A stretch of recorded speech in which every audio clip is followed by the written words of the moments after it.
In just a matter of months, The Rock has enraged the entire WWE community, alienated people on the left and right of the political spectrum, and seen one of his highest budget movies ever flop at the box office. He's also been exposed for a disgusting habit he has that seriously put off his castmates and crew. All of this has caused more than 3 million people to stop following him on Instagram, and it all started at the beginning of this year. On January 23rd, 2024, it was reported that Dwayne had joined the board of directors of TKO Group Holdings, the company that owns the WWE and the UFC. As part of the deal, TKO granted him full ownership of his trademarked in-ring name, The Rock. This was a full circle moment since the WWE was where Dwayne got his start, and he took to Instagram to celebrate.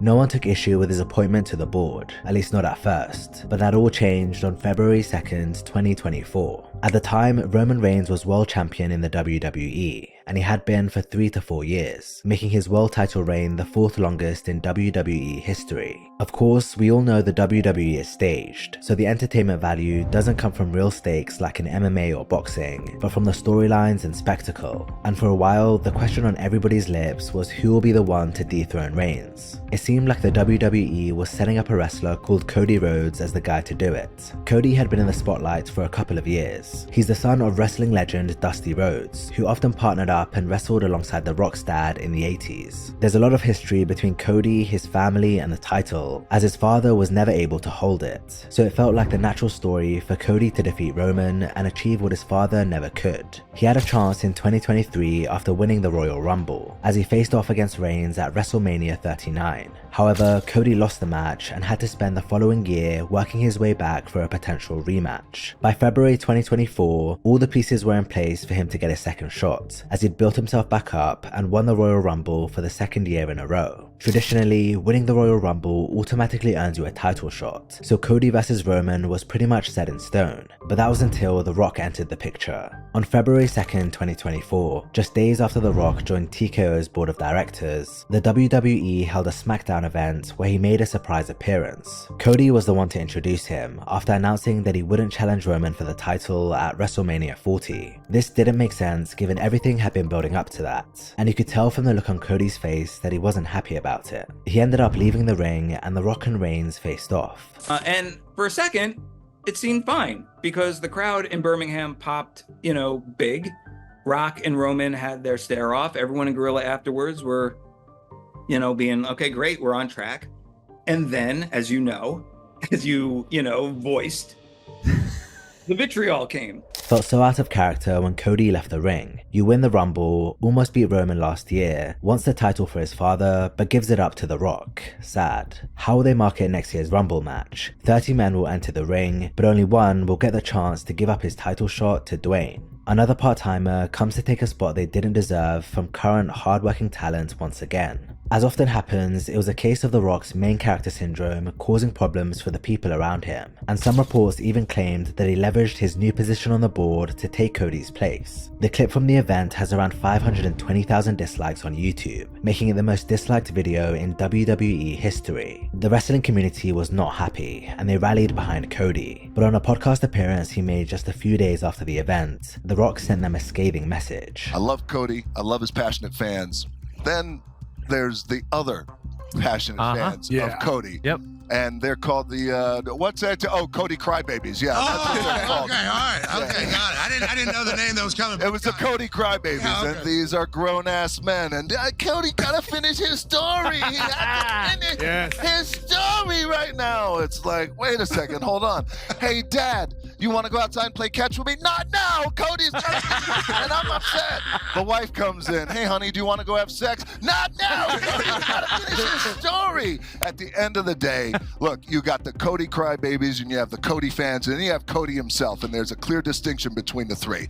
But The Rock says this, those Cody Crybabies, the ones for every 10 tweets, they're shoving a chicken McNugget in their mouth. For every 20 tweets, they're shoving 2 McNuggets up their ass. What? The Rock says this, all you got to do is sit back, know your role, shut your mouth, and enjoy the ride that The Rock is going to take your candy asses on. So hashtag that. Hashtag shut your bitch asses up. Hashtag Cody Crybabies. He was leaning into it, and on February 8th, it became clear why. During a WWE event held the week after The Rock's return, Cody went back on his decision to hand the title shot over to The Rock, announcing that he would be the one to face Reigns at WrestleMania 40. In a turn of events, The Rock turned heel, which is essentially a bad guy in wrestling, and he joined forces with Roman Reigns, setting up a tag team match featuring him and Reigns against Rhodes and the wrestler Seth Rollins. This was a sharp pivot from the WWE due to the immense backlash they received from fans. It allowed Rhodes to maintain his place in the WrestleMania spotlight and continue his feud with Reigns, while not completely sidelining The Rock. But of course, this never would have needed to happen if The Rock didn't interfere in the first place. It turns out The Rock's heel turn was actually his idea, which he came up with after realizing that fans wanted to see Cody face off with Reigns and not him. He also proposed a tag team match and wanted it to be the main event at WrestleMania 40, thinking he could at least share the spotlight if he couldn't have it to himself, but his writer talked him out of it. He then proposed the tag match as the main event of WrestleMania, and I said, I love the tag match too, but that can't be the main event.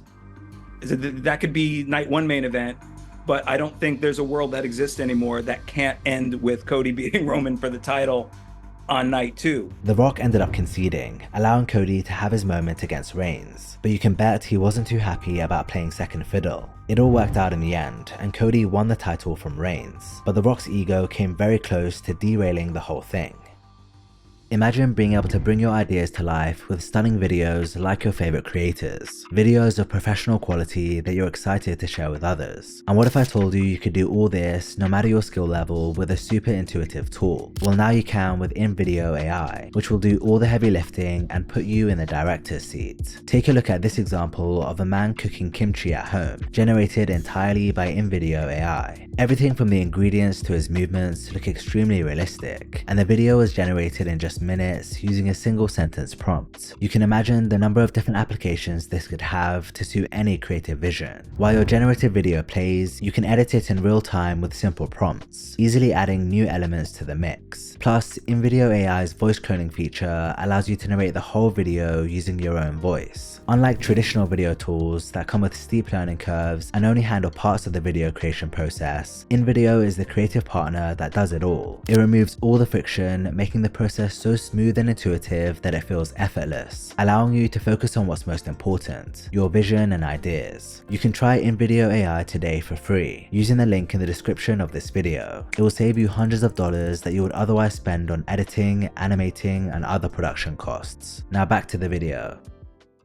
A lot of the reason people take issue with The Rock is due to his fakeness. Every few posts is him promoting some product, and whatever it is, he shills it like it's the best thing since sliced bread. Voss Water, Papatui, Terramana Tequila, Under Armour, Zoa Energy, the list goes on and on. He makes a shitload of money per post, so it makes sense why he does it, but it feels very disingenuous. It comes across like he's just trying to secure the bag, and a well-known example of this was his sponsorship with In-N-Out. On December 23rd, 2023, The Rock made an Instagram post about his first ever trip to In-N-Out. In it, he explained that he didn't know the lingo, didn't know who to pay, where to pay, didn't know shit, but he loved the grub and was thankful to In-N-Out for being so awesome. However, this was actually the third time The Rock had been to In-N-Out for the first time, because he'd made two other similar posts about the fast food chain back in 2022 and 2017. Why this is history in the making is because this is the very first time that I have ever tried an In-N-Out burger, or In-N-Out fries, or anything from In-N-Out for that matter. Either he was knowingly lying to his audience to better promote the product, or somehow he actually forgot twice, which would suggest he puts little thought or care behind what he sponsors, as long as they cut him a check. When reports came out accusing him of lying, he went back to the 2023 post and edited it, adding, "My first ever In-N-Out burger experience, again.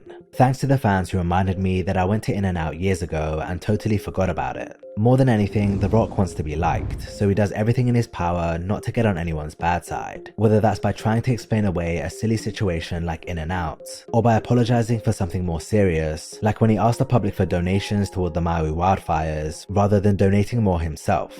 One recent instance of him backtracking was related to the presidential endorsement he made in 2020. I do feel that Vice President Biden and Senator Harris are the best choice to lead our country, and I am endorsing them to become president and vice president of our United States. The Rock coming out and picking a side like that was unexpected, given how neutral he always tries to be. Unsurprisingly, he got a lot of backlash from his right-leaning fan base, and now in 2024, he's come out saying the endorsement was a big mistake. In April, he made an appearance on Fox News where he did a complete 180, saying that he won't be publicly endorsing a presidential candidate ever again.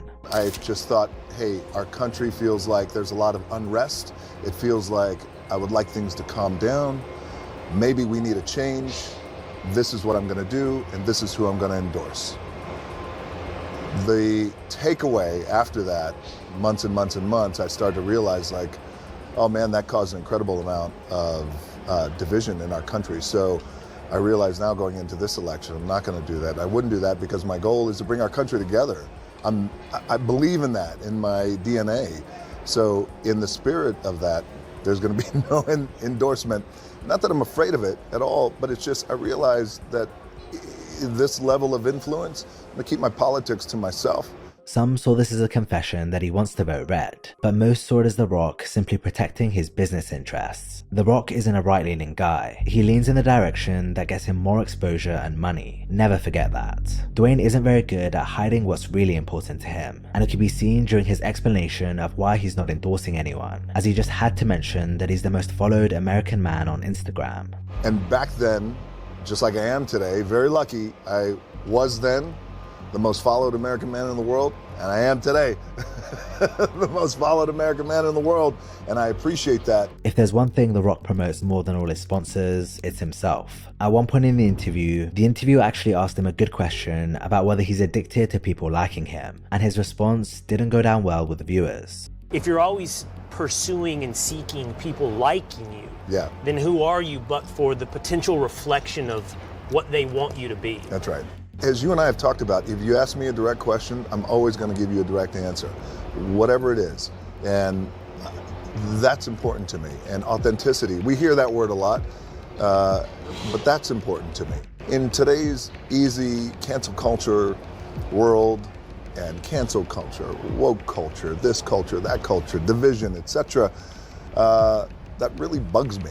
In the spirit of that, you either succumb and be what you think other people want you to be, or you go, well, no, that's not who I am. I'm going to be myself, and I'm going to be real.